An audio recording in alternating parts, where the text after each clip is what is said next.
अहिल्यानगरचे जिल्हा पोलीस अधीक्षक सोमनाथ घारगे यांच्या मार्गदर्शनाखाली पोलीस उपअधीक्षक संतोष खाडे यांच्या मार्गदर्शनाखाली विशेष पथकानं एमआयडीसी पोलीस ठाण्याच्या केके रेंज या ठिकाणी छापा टाकून अवैध गौण खनिज उत्खनन वाहतुकीवर छापा टाकून 4 डंपरसह 8 ब्रास वाळू जप्त करून एमआयडीसी पोलीस ठाण्यात 7 आरोपी विरुद्ध गुन्हा दाखल करण्यात आला।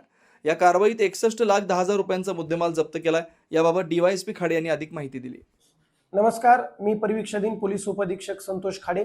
आज आमच्या माननीय पोलीस अधीक्षक सरांनी नेमलेल्या आमच्या विशेष पथकाने एमआयडीसी पोलीस स्टेशन हद्दी अंतर्गत असणाऱ्या केके रेंज नांदगाव शिवार तालुका जिल्हा अहिल्यानगर या ठिकाणी काही इसम हे अवैधरित्या वाळूचा उपसा तसेच वाळूची वाहतूक करतानाची माहिती आम्हाला कळाली असता आमच्या पथकाने रात्रभर तिथे लपून राहून पहाटे हे इसम वाळूचा उपसा करण्यासाठी व वाहतूक करण्यासाठी आले असता आमच्या पथकाने त्यांच्यावरती छापा टाकला असता आम्हाला एकूण 4 डंपर त्या ठिकाणून आम्हाला मिळाले।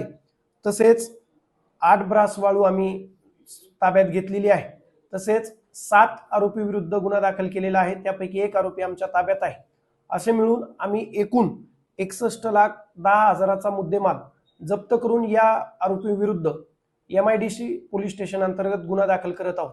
सदरची कारवाई जिल्ह्याचे पोलीस अधीक्षक माननीय श्री सोमनाथजी घारगे सर यांच्या मार्गदर्शनाखाली तसेच निर्देशाने चालू आहे। अशीच कारवाई यापुढेही जिल्ह्यात अवैध धंद्यावर चालू राहील। धन्यवाद।